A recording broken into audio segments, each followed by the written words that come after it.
తెలుగే వచ్చారు. ఇండియా అప్పటి కాదు, టోటల్ భారతదేశంలో ఉన్న ప్రపంచంలో ఉన్న అన్ని దేశాలు. అందుకనే ఆయనకు అప్పుడు రాజ్యాంగం వచ్చింది. ఎన్ని గ్రంథాలు, ఎన్ని బుక్స్ చదివి ఉండాలి దాన్ని రాయాలంట. ఈజీ కాదు కదా, ఒక ఆర్టికల్ రాయడానికే ఇబ్బంది అయింది. జాన్ డ్యూయి అని ఈయన పిహెచ్డీ చేయడానికి కొలంబియా యూనివర్సిటీలో జాన్ డ్యూయి అన్నట్టు ఆయన ప్రొఫెసర్ సీనియర్, ఆయన ఫిలాసఫర్ ఫేమస్. ఆయన పుస్తకాల రచనలతో ప్రభావితమైన ఫస్ట్ అంబేద్కర్. ఒక ఆర్టికల్ రాయమని చెప్పిండు పిహెచ్డీ. అప్పటికి ఇంకా స్టార్టింగ్ స్టేజ్ అన్నప్పుడు దేని మీద రాయాలి సార్ అని అడిగాడు. తెలియదు దేని మీద రాయాలంటే, నేను ఓరలే చెప్పినావు కదా, భారతదేశంలో ఉన్నటువంటి కుల వ్యవస్థ, వర్ణ వ్యవస్థ, బ్రిటిష్ సిస్టమ్ ఎలా ఉంది, గ్రామీణ వ్యవస్థ ఉంది, నువ్వు ఏ స్థాయి నుంచి వచ్చినావు అదే రాయబాబు అన్నాడు. ఇంకా అప్పుడు కూర్చొని దాని మీద బ్యూటిఫుల్ ఆర్టికల్ రాయడం, భారతదేశం the cast system in India అనేది ఆర్టికల్. దాని మీద ఆయనకి పిహెచ్డీ. అందరూ ఆశ్చర్యపోయాడు, దానికి ఇంతవరకు ఇలాంటి ఆర్టికల్ రాదు. సో ఇలా అంటే మనం ఇక్కడ ఇన్స్పిరేషన్ ఎవరిని తీసుకోవాలంటే గొప్ప వ్యక్తులు తీసుకొని పిల్లల్ని కూడా మనం ఆ తరహాల పుస్తకాలు బలవంతం చేసి చదివిపియాలి, కనపడాలి. ఇప్పుడు ఐఏఎస్ పిల్లలు, ఐపీఎస్ పిల్లలు, ఐఏఎస్ ఐపీఎస్ ఎందుకు అవుతున్నారు? మోహంతి సార్ అని ఉన్నారు, వెరీ సిన్సియర్ ఆఫీసర్, మన ఉమ్మడి రాష్ట్రం మోహంతి, ఏకే మోహంతి సార్. ఆయన ఇద్దరు పిల్లలు ఇద్దరు ఐపీఎస్ లేదు, అవినాష్ మోహంతి సారు, ఆశీష్ మోహంతి సార్, మోహంతి, ఇద్దరు బ్రదర్స్, ఇద్దరు ఐపీఎస్ లేదు. Very terrific honest officers. నేను గంటాపదంగా చెప్పగలను. ఇక్కడ మెదక్ లో సీఎం ప్రోగ్రామ్ అవుతుంటే కూడా 5:01 అయ్యేసరికి సిక్ చేసి పడేశారు సీఎం ప్రోగ్రామ్. అలాంటి టఫ్ ఆఫీసర్స్. వాళ్ళు ఎట్లా వచ్చారు? వాళ్ళు అంటే వాళ్ళ పుట్టినప్పటి నుంచే competition success review, competition repressor, Yojana, Kurukshetra, outlook ఇలాంటి పుస్తకాలు, మ్యాగజైన్స్ వాళ్ళ ముందుంటాయి. మనం ఎందుకు పెట్టి మనం కూడా పెట్టాలి పిల్లలు. ఎస్ఎస్సి 10th క్లాస్ పాస్ కాగానే ఆ ప్రాంతంలో, పూనాలో ఉన్నటువంటి చుట్టుపక్కల ప్రాంతాల్లో మొట్టమొదట ఎస్ఎస్సి పాస్ అయినటువంటి దళిత్ వ్యక్తి అంటే డాక్టర్ బిఆర్ అంబేద్కర్.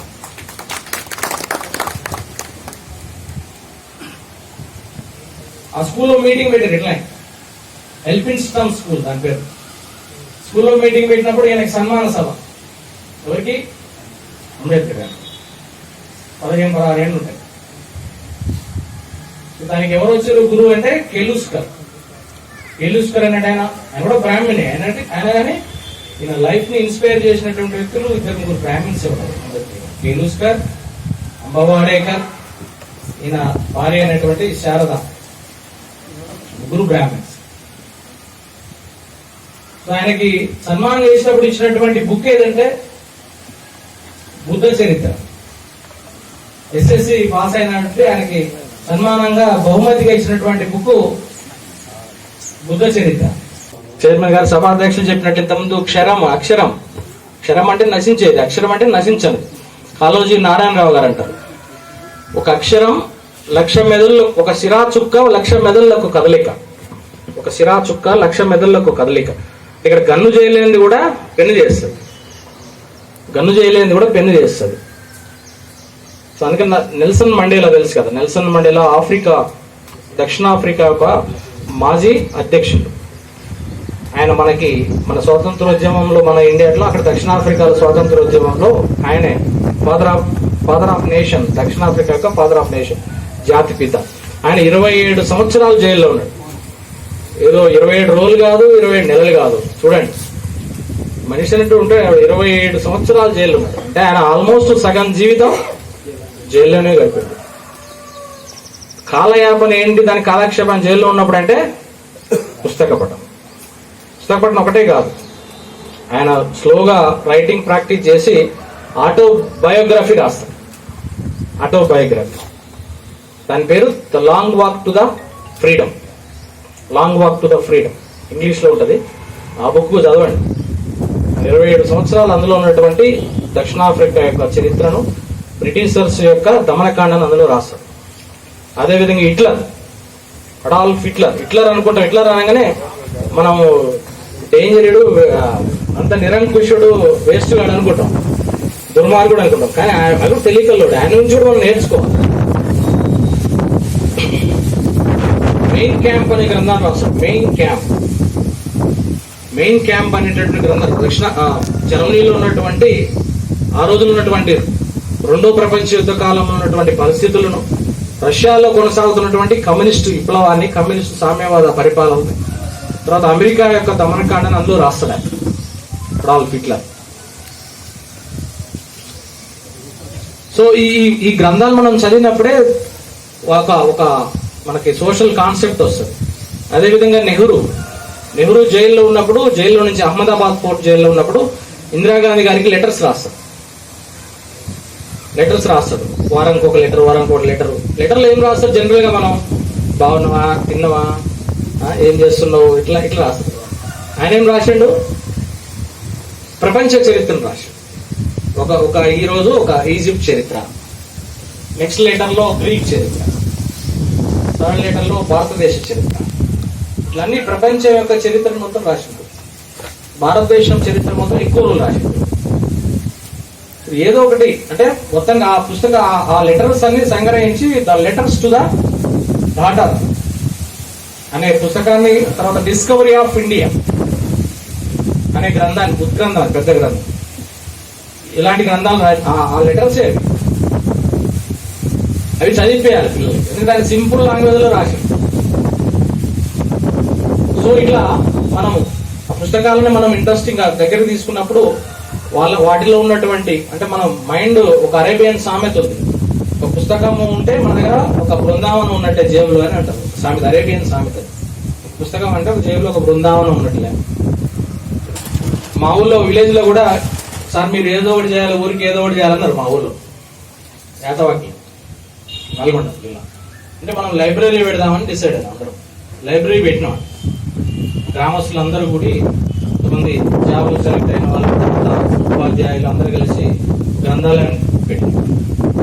సో ఇక్కడ కూడా ఇవి చాలా రోజుల నుంచి ఉన్నటువంటి డ్రీమ్ ఇది. సుధాకర్ గారు ఆయన పట్టు వదలని విక్రమార్కుడు లాగా గుర్తు చేస్తూనే ఉంటాడు అన్నట్టు. మనం మర్చిపోయినా కానీ ఏదైనా బిజీలు ఉండి చెప్పినందుకు. కృష్ణ లేడు ఈరోజు, ఆయన రమ్మని చెప్పినాం, మరి రాలేదు. ఎంఆర్పిఎస్ కృష్ణ ఉన్నాడు కదా తలకొండ మళ్ళీ. ఆయన చెప్తే పాపం పోయి హైదరాబాద్ లో 2-3 బుక్ స్టాల్స్ అన్ని తిరిగి 280 పైన పుస్తకాలు సంగ్రహించి బెస్ట్. నేను అందులో సగం పైన నేనే రాసిచ్చిన, కొన్ని ఆయన తీసుకొచ్చిండు. దాదాపు అవన్నీ తీసుకొచ్చి ఇక్కడ పెట్టడం జరిగింది. తర్వాత అల్మారాస్, తర్వాత ఇంకా ఫ్యూచర్ లో ఇన్ఫ్రాస్ట్రక్చరు, రిజిస్టర్స్, లైటింగ్స్, ఫ్యాన్లు, ఇక్కడ ఎక్కువ మంది కూర్చోడానికి అవన్నీ ఉండాలి. బాగుంది లొకేషన్ అయితే, ఎవరు సెలెక్ట్ చేసినా కానీ మంచిగా చాలా బాగుంది, ప్రెజెంట్ గా ఉంది, చాలా బాగుంది. దీన్ని ఇట్లనే కంటిన్యూ చేయాలని చెప్పి కోరుకుంటున్నాము. తర్వాత ఆంధ్రజ్యోతి కూడా నిన్న రమణారెడ్డి వస్తే 1 year చందా ఇచ్చేసిన ఆల్రెడీ నుంచి స్టార్ట్ అయింది అనుకుంటా. అది కాంటాక్ట్ నెంబర్ తీసుకుని స్టార్ట్ అయింది కదా, అది 1 year పేపర్ వస్తుంది. పిల్లలు ఏంటంటే కొంతమంది ఇంట్లో చదువుకుంటే డిస్టర్బ్ అవుతుంది, ఇంట్లో గొడవలు అవుతుంటాయి, లేకపోతే ఏదో ఒకటి డిస్టర్బెన్స్ ఉంటుంది, టీవీ ఒక సీరియల్ పెడతారు. సో అలాంటిది కాకుండా వచ్చి కూర్చొని చదువుకున్నాం అనుకోండి, 2 గంటలు కూర్చొని చదువుకోవచ్చు. మీరు తెలియని వాళ్ళకి కూడా చెప్పండి, అమన్గల్ లోకల్ వాళ్ళకి 2 గంటలు వచ్చి ఇక్కడ కూర్చొని చదువుకోకపోతే ఒక ప్రశాంతమైన వాతావరణం. ఈ లైబ్రరీలో చదివిన దానికి అందుకని ఇప్పుడు హైదరాబాద్ లో రీడింగ్ రూమ్స్ అని వచ్చినాయి. అందులో మళ్ళీ ఏసీ చదువుకోవడం వాళ్ళకి ఏంటంటే రీడింగ్ రూమ్స్, దానికి మళ్ళీ 3,000-4,000 ఛార్జ్ నెలకి. చూడండి, చదువుకునేదే, జస్ట్ చదువుకొని కూర్చోడానికి కూడా మళ్ళీ ఏసీ, నాన్ ఏసీ. 50-60 మంది సైలెంట్ కూర్చుంటూ చదువుతారు, దానికి 3,000-4,000 నెలకు మంది. అలాంటి పరిస్థితి ఏర్పడదు. మీ యూనివర్సిటీలో ఉన్నప్పుడు కాంపిటేటివ్ సెల్ అని ఉంటుంది పైన, ఇదేనే కాంపిటేటివ్ సెల్ అని జనరల్ లైబ్రరీ ఉంటాయి, 5 లక్షల పుస్తకాలు ఉంటాయి ఉస్మానియా యూనివర్సిటీ లైబ్రరీ పైన. దాంట్లో కాంపిటేటివ్ సెల్ అని ఒకటి ఉంటుంది. ఓన్లీ అందులో కాంపిటీషన్ సంబంధించిన పుస్తకాలు ఉంటాయి అందులో. దాంట్లో ఏం చేస్తారంటే పొద్దున్నే పోయిన వాళ్ళకి సీట్ దొరుకుతుందా, కొంచెం ఒక 10 నిమిషాలు లేట్ కూడా సీట్ దొరకదు. పోయి ఖర్చు వేసుకునేవాళ్ళు, టిఫిన్ చేసి వచ్చి మళ్ళీ రావాలి. మళ్ళీ లంచ్ పోయేటప్పుడు కూడా బుక్ ఏదో ఒకటి పెడితేనే అవుతుంది, లేకపోతే పొందదు. సో అంటే ఆ సీరియస్నెస్ వస్తుంది అంతే, సెంటిమెంట్ ఏం లేదు. కానీ ఆడ కూర్చొని చదివితే ఏంటంటే ఒకళ్ళ చూసి ఒక సీరియస్నెస్ ప్రభావం ఏంటంటే ఒకళ్ళ చూసి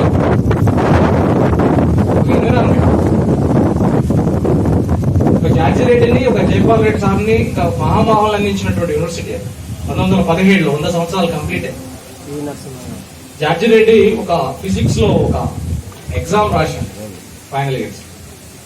ఆయన కూడా పుస్తకాల పొరుగు, ఎప్పుడు చేతిలో సినిమా చూసుంటారు, పుస్తకం ఉంటుంది ఒకటి 1972 ప్రాంతం. ఆయన బాంబేకి పేపర్స్ దిద్దడానికి పంపించారట, ఎగ్జామ్ పేపర్స్ అన్ని. వీళ్ళు దిద్దరు, ఉస్మానియాలో ఉన్న వాళ్ళు దిద్దరు, ప్రొఫెసర్స్ వేరే యూనివర్సిటీ వాళ్ళతో దిద్దిస్తారు. ఇక్కడ యూనివర్సిటీ అక్కడ ఇక్కడికి వస్తారు, ఎందుకంటే పక్షపాతం ఉంటుంది. బాంబే యూనివర్సిటీ ఫిజిక్స్ ప్రొఫెసర్ దిద్దింది ఆ పేపర్. బ్యూటిఫుల్ ఆనిముత్యాలు లాగా రైటింగ్. మొత్తం చదివిన తర్వాత, మొత్తం కంప్లీట్ అయిన తర్వాత 100% వేసారు. ఈ రోజులలో అంటే సంస్కృత్ అనగానే 100కి 99, 100కి 100 వస్తుంది అందరికి. మ్యాథ్స్ 100కి 100. అరే ఆశ్చర్యపోతాం, ఫిజిక్స్ 100కి 100. నిజంగానే అవి మార్క్స్ అనుకుంటాం. అంటే మార్క్స్ లో సరళీకరణ కూడా ఎట్లుందంటే ఈజీ గోయింగ్. అప్పుడు అట్లా లేదు. మీరంతా ఎస్ఎస్సి చాలా మంది పాస్ అయిన వాళ్ళే కదా. మా స్కూల్లో 530కే స్టేట్ వైజ్ టాప్ 10 వచ్చింది 600కి. అట్లాంటి పరిస్థితి ఉండే. మార్క్స్ అంటే పొదుపుకి ఇచ్చేవాళ్ళు. ఈయనకి అప్పుడే ఫిజిక్స్ లో 100% వచ్చింది బాంబే. ఆయన అన్నట్టు ఫోన్ చేసిండే, సెల్ ఫోన్ లేవు. ఉస్మానియా యూనివర్సిటీకి వైస్ ఛాన్సలర్ ఫోన్ చేసి ఈ పేపర్ రాసినటువంటి విద్యార్థిని నేను కలవాలనుకుంటున్నా. ఒక ప్రొఫెసర్ కంటే కూడా ఎక్కువ రాశాడు. నేను కలవాలనుకుంటున్నా, నేను ట్రైన్ లో నేను హైదరాబాద్ వస్తున్నా యూనివర్సిటీకి, ఆయన ఉంచండి రెడీగా అని చెప్పింది. ఆయన ప్రొఫెసరే ప్రత్యేకంగా వచ్చింది, ఆయన దిద్దినటువంటి ప్రొఫెసర్. అంత జ్ఞానం. మలయాళి జార్జి రెడ్డి తెలుసు కదా మీకు. కేరళ అయినప్పటికీ హైదరాబాద్ పీడిఎస్ యూనివర్సిటీలో చాలా మంది విద్యార్థుల్ని ప్రభావితం చేశారు. సినిమా కూడా వచ్చింది ఆయన చెప్పిండట, నువ్వు బాంబేకి వచ్చేసే, నేను చూడాలనుకున్నా. అభినందించి, నువ్వు బాంబేకి వచ్చే నువ్వు మామూలు కాదు, ఒక ఐఏఎస్ అవుతావు, ఒక ఐపీఎస్ అవుతావు, ఒక యూనివర్సిటీకి ప్రొఫెసర్ అవుతావు, ఇది చిన్నది నీకు, నువ్వు అక్కడికి వచ్చేసేనట బాంబే యూనివర్సిటీ. అయినా తర్వాత పోలేదు.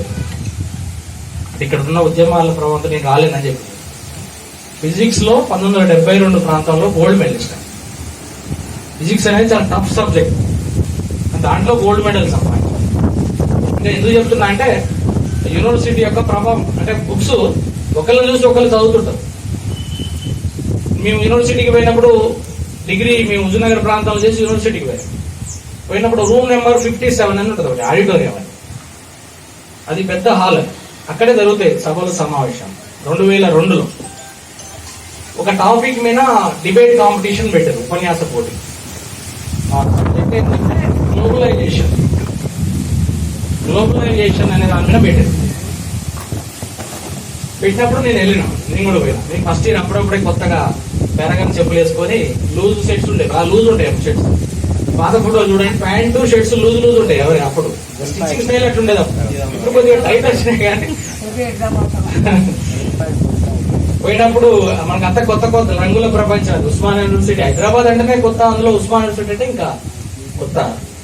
మీరు గ్రామం నుంచి పోయినప్పుడు మేము కూడా నేమ్ ఇచ్చిన. దాదాపు 60-70 మంది పార్టిసిపేట్, పిహెచ్డి వాళ్ళు, లా వాళ్ళు, ఆల్రెడీ మళ్ళీ డబుల్ పీజీ చేసేవాళ్ళు, సివిల్స్ ప్రిపేర్ అయ్యేవాళ్ళు అందరూ అక్కడ అందులో నేమ్స్ ఇచ్చారు. Competition, state level competition. అది ఎవరు పెట్టారా అంటే స్వదేశీ జాగరణ మంచి వాళ్ళు పెట్టారు. గ్లోబలైజేషన్, స్వదేశీకరణ దాని మీద నేను నేమించి నేను కూడా మాట్లాడాను.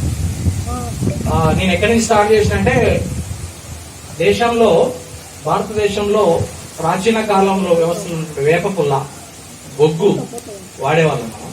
ఇప్పుడు దాని స్థానంలో కోల్గేట్లు, క్లోజప్లు దాన్ని హస్తగతం చేసుకొని గ్లోబలైజేషన్, ఎల్పిజి అంటారు, లిబరలైజేషన్, ప్రైవేటైజేషన్, గ్లోబలైజేషన్ అని చెప్పేసి అట్లా స్టార్ట్ చేసి తీసుకొచ్చాం. తీసుకొస్తే దాంట్లో తర్వాత ప్రైజు మనకే ఫస్ట్ ప్రైజ్ వచ్చింది దాంట్లో. అయితే వాళ్ళు ఏమన్నారంటే, నువ్వు నా ఆర్ఎస్ఎస్ లో కానీ ఏబీపీలో పనిచేసినావు అన్నారు. నేనే యాంగిల్లో తీసుకొచ్చినట్టే, నేను బేసికల్ గా ఎస్ఎఫ్ఐలో పని, డిగ్రీలో కానీ.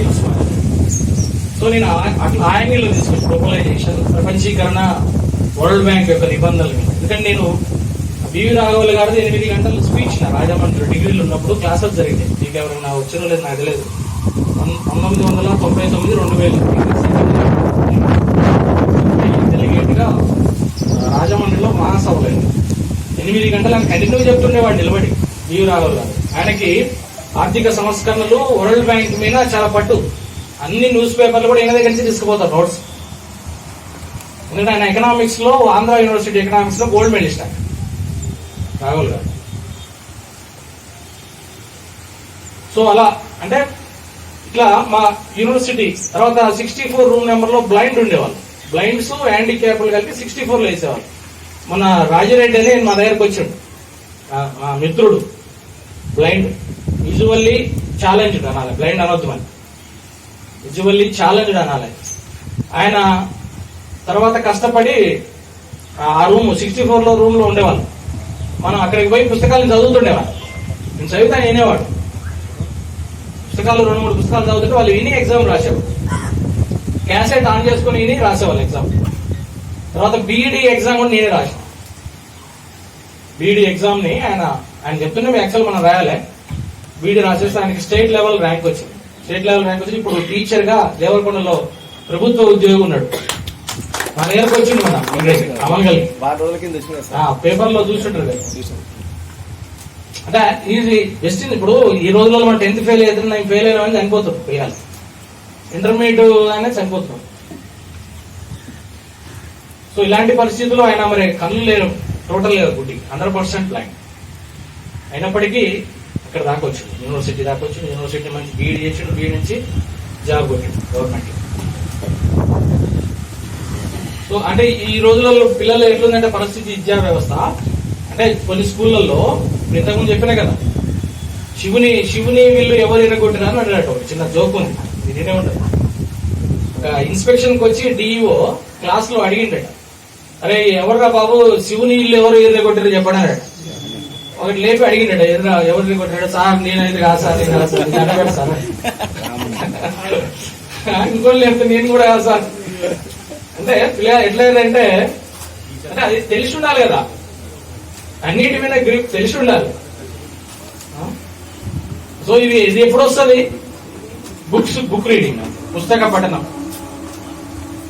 పఠనం చేసినప్పుడే ఇవన్నీ వస్తాయని చెప్పేసి కోరుకుంటూ, అదేవిధంగా రీసెంట్ గా మన బీజేపీ ప్లీనరీ మహాసభలని పిఎం గారు కూడా వచ్చింది ఇక్కడ మాదాపూర్. అయితే అక్కడ భోజనశాలకి భాగ్యరెడ్డి వర్మ భోజనశాలని పెట్టారు. నాకు సంతోషం అనిపించింది. భాగ్యరెడ్డి వర్మ భోజనశాల అయితే నేను ఒక ఆయన పిలిచి అడిగిన కార్యకర్త, ఈయన గురించి చెప్పాను. భాగ్యరెడ్డి వర్మ అంటే వాళ్ళే అనుకుంటారు, ఒక రెడ్డి ఒక వర్మ అనుకుంటారు. కాదు బాబు అంటే నేను మళ్ళీ దాన్ని ఎక్స్ప్లెయిన్ చేశాను. భాగ్యరెడ్డి వర్మ అయితే ideological contemporary to the director BR Ambedkar గారిని హైదరాబాద్ తీసుకొచ్చింది మీటింగ్ ఎవరంటే భాగ్యరెడ్డి. హైదరాబాద్ లో చాలా మంది తెలియదు, వెంకట్రావు గారు అండ్ భాగ్యరెడ్డి వీళ్ళు హైదరాబాద్ లో పెద్ద బహిరంగ సభ పెట్టి నిజాం తోటి పర్మిషన్ తీసుకోరు. నిజాం పర్మిషన్ నోనాడు ఫస్ట్, తర్వాత కష్టాలు పడి పర్మిషన్ తీసుకుని ఆయన అంబేద్కర్ గారిని ఇక్కడ పిలిపించి ట్రైన్ లో మీటింగ్ పెట్టినటువంటి వ్యక్తి భాగ్యరెడ్డి. హైదరాబాద్ లో మొట్టమొదటి పేద విద్యార్థుల కోసం, దళితుల కోసం, ఎస్సీ ఎస్టీ బీసీల కోసం గ్రంథాలయాలు ఏర్పాటు చేసినటువంటి వ్యక్తి. అదే సామూహిక భోజనాలు కూడా ఏర్పాటు చేసినటువంటి వ్యక్తి భాగ్యరెడ్డి గారు.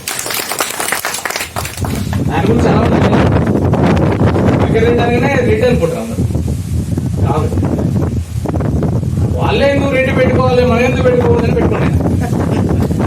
భాగ్యరెడ్డి ఒకటే రెడ్డి వర్మ అది. సో ఆయన అందరూ తెలంగాణ చరిత్రకారులు కవులు మర్చిపోతున్నారు, మర్చిపోకూడదు.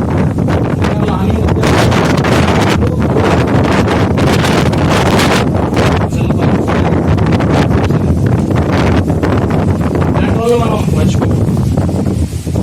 సో అదేవిధంగా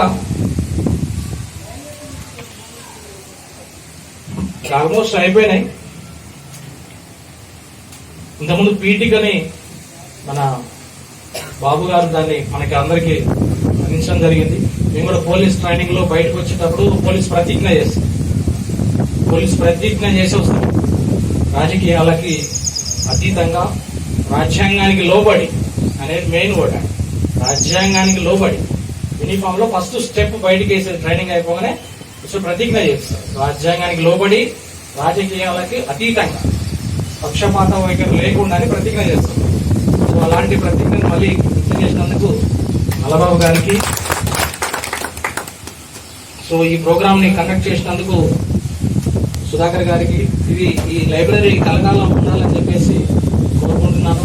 ఇంకా చాలా బుక్స్ తీసుకొచ్చి దాతలు ముందుకు రావాలని మీరు కూడా ఓన్గా ఇక్కడ వచ్చిన వాళ్ళు లేకపోతే ఇంకా కొంతమందికి చెప్పి బుక్స్ ఇప్పించాలని చెప్పేసి కోరుకుంటున్నాను.